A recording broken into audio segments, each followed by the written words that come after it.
million jobs in the first 6 months in office. And then in the past 24 hours, we've seen the Senate advance two key pieces of my economic agenda: the bipartisan infrastructure bill and the budget resolution that is the framework for my Build Back Better plan.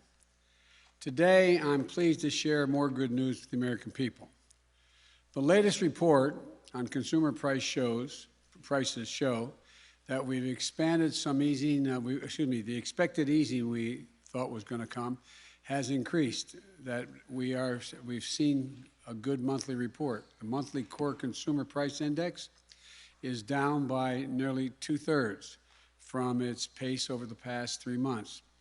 And when you take out the goods directly impacted by the pandemic, like cars and airplane tickets, and the monthly core consumer price index is less than 0.2%.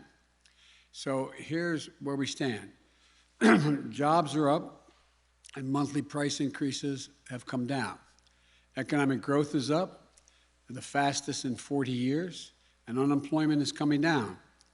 So I would argue the Biden economic plan is working. The historic investments are on the way as well. This isn't accidental. It's a result of our strategy to get shots in arms, grow the economy from the bottom up and the middle out, and it's the rest of the result of the American Rescue Plan and everything else that we've done. And it's a result of the grit and determination and really hard work of the American people. But even with all this progress, a lot of families are still feeling the pinch. Family budgets remain tight, and paychecks don't go as far as they need to. That has been a reality in the millions of households all across America for too long. That's why I want to talk today about what we're going to do to try to ease the burden on families right now and what we need to do to help them succeed over the longer term. First, for millions of families, help is on the way right now thanks to the American Rescue Plan. On Friday, about 40 million families will receive their second monthly payment as part of our tax cut for families with children. $300 for each child under the age of 6, and $250 for every child 6 through the age of 17. That's money for diapers, food, rent, school supplies, fees, and equipment for the child to join sports teams and dance classes. Most of all, as my dad used to say, it just gives a parent a little bit of breathing room. The money is a game changer. And so I would argue for some, it's literally a lifesaver. Economists also tell us that those kinds of tax cuts boost test scores, college attendance, and lifetime earnings for children. A win-win. And that's why I'm glad that early this morning, Congress took an important step to make sure that this tax cut for families with children does not expire next year. So let's keep this tax cut going and not raise taxes on middle-class families. The second point I'd like to make is we're talking about taking action that alleviates global supply chain challenges that keep prices higher than they should be. For example, we're tracking congestion at the ports of Los Angeles and Long Beach, the largest ports in the United States, where increased shipping traffic and the challenges of operating safely in a pandemic are creating disruptions. Those disruptions impact everything from how much our food costs to when deliveries arrive. So my administration is bringing together port operators, shipping lines, labor unions, trucking companies, railroads, and others to speed up the port's operations. Right now, our experts believe, the major independent forecasters agree as well, that these bottlenecks and price spikes will reduce as our economy continues to heal. And while today's consumer price report points in that direction, we will keep a careful eye on inflation each month and trust the Fed to take appropriate action if and when it's needed. Third, I've directed my administration to crack down on what some major players are doing in the economy that are keeping prices higher than they need be. Take your grocery bill. When big agricultural operations consolidate, they put a squeeze on small and family farms, making them pay more for seed, paying them less for what they produce, and raising prices on what you pay for your groceries at the grocery store. My executive order opens up competition in the agricultural business, gives more farmers a chance to compete, which will give Americans more food choices at lower cost. Fourthly, we're taking action to address gas prices as well. Today, gas prices are lower than they were early in this decade, but they're still high enough to create a pinch on working families. One key thing about the infrastructure bill that just passed the Senate is there are no gas tax increases. No gas tax increases. I made that absolutely clear that I would not raise gas taxes. I'm glad everyone in the Senate seemed to agree with that. But that's not enough. Recently, we've seen the price that oil companies pay for a barrel of oil begin to fall. But the cost of gasolines at the pump for more American people hasn't fallen. That's not what you'd expect in a competitive market. I want to make sure that nothing stands in the way of oil price declines leading to lower prices for consumers. So today, my director of the National Economic Council has asked the chair of the Federal Trade Commission to use every available tool to monitor the U.S. gasoline market and address any illegal conduct that might be contributing to price increases at the pump while the cost of barrel oil is going down. We also made clear to OPEC, the major oil exporting nations of the world, that the production cuts made during the pandemic should be reversed as the global economy recovers in order to lower prices for consumers.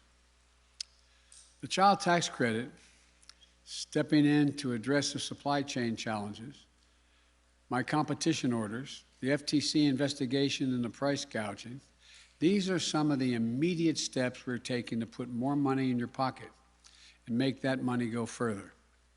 But we also need to do more to bring down the costs that are squeezing families month after month and year after year.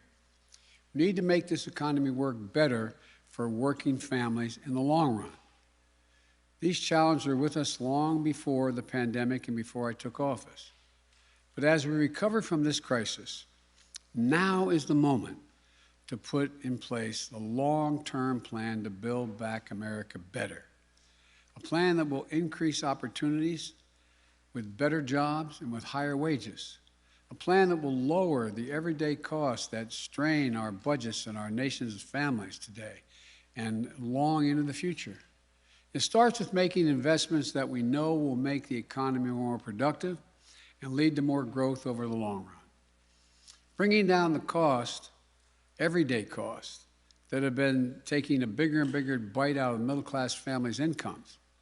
The expenses that keep parents up at night and rob seniors of their dignity. Health care, prescription drug costs, child care, education, housing, or caring for an elderly relative or a loved one. For those who get their health insurance through the Affordable Care Act, the American Rescue Plan allowed us to cover more people at lower premiums, and lower premiums by average of 40%. In my Build Back Better plan, we want to build on that progress. Or prescription drugs. Right now, we pay the highest prescription drug cost prices of any developed nation in the world, the highest. My Build Back Better plan is going to lower prescription drug costs by finally giving Medicare the power to negotiate the price of the drug they purchase for the American people, saving Americans hundreds of billions of dollars. On top of that, my plan would add hearing, dental, and vision benefits to Medicare. Right now, there are hundreds of thousands of Americans who need home and community-based care services. My plan expands home care for older Americans and people with disabilities, while improving jobs and the pay for the workers who care for them. My plan will also provide access to quality, affordable child care, with new and upgraded child care facilities all across the country. Middle-class families will pay no more than 7% of their income for highly qualified care for children up to the age of 5. The most hard-pressed working families will not pay a dime. Today, my Council of Economic Advisors and the Office of Management and Budget released a report showing clearly how my Build Back Better plan will lower out-of-pocket expenses for families. For example, a family with 2 parents who together earn $85,000 a year. They have an adult daughter who lives with them and attends a community college. They care for an elderly parent who needs arthritis medicine, which costs $5,500 out of pocket each year. An eye exam to get a new pair of glasses. Under our Build Back Better plan, their daughter will be eligible for 2 years of community college free. That will save them $2,400 a year. That's like a $2,400 tax credit. In addition, I should say tax cut, not just credit. In addition, my plan would cap out-of-pocket expenses and cost for their moms and dads' prescription drugs, saving that family another $2,400 a year. And this new vision benefit under Medicare would pay for that eye exam and new glasses and lenses, saving $450 a year. All told, my plan would save that family making $85,000 a year $5,250. And the Build Back Better plan is going to save your family a lot as well. Now, there's been a lot of misleading talk, which is no surprise, I guess, about what I'm proposing in my Build Back Better agenda. It's not a short-term stimulus. It's a long-term investment in American families. My Republican colleagues have argued that long-term investments in physical infrastructure will grow the economy and reduce inflationary pressures. And I thank them for that. They're exactly right. We agree on that. At the same time, it's true that long-term investments that bring down the biggest costs that families face, housing, child care, education, and health care, these investments will lower out-of-pocket expenses, not raise them. They will spur more people to work by helping ease the burdens of child care and senior care that parents, especially mothers, bear, keeping them out of the job market. And they'll spread out over the decade.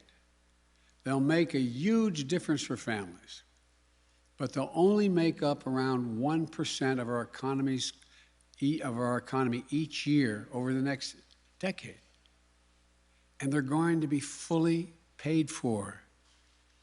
This isn't going to be anything like my predecessor, whose unpaid tax cuts and other spending added nearly $8 trillion in his 4 years to the national debt. $8 trillion. They didn't even purport to try to pay for their tax cuts, which went straight to the largest corporations and the wealthiest Americans. The investments I'm proposing will be fully paid for over the long term by having the largest corporations, including the 55 corporations that paid 0 federal tax last year, and the super wealthy, begin to pay their fair share. They'll still make a lot of money, but pay their fair share. That means we'll actually reduce the national debt, improve our fiscal position over the long run. My Build Back Better agenda is fiscally responsible, the fiscally responsible way to reduce the cost for families. In fact, you're hearing economists across the board confirm this. Moody's has said that, quote, worries that the plan will ignite, and this is Moody's now, will ignite undesirably high inflation and overheating economy is overdone. Nobel Prize winning economist Joseph Stiglitz said my plan, and I quote, there is no conceivable way that will have any significant effect on inflation. Jason Furman of Harvard University has said, quote, I don't think the infrastructure bill or the reconciliation plan would materially impact inflation over the next decade. So, if your primary concern right now is the cost of living, you should support this plan, not oppose it. Because a vote against this plan is a vote against lowering the cost of health care, housing, child care, elder care, and prescription drugs for American families. So let me close with this. We brought this economy back from a cold start. and there are going to be some ups and downs. But I am committed to making sure that our historic economic recovery reaches everyone. This time reaches everyone and eases the burden on working families, not just this year, but for the years to come. So thank you. God bless you, and may God protect our troops. Thank you. Mr. President, one on Afghanistan, sir. Mr. President, you called a message to OPEC. mandate vaccine.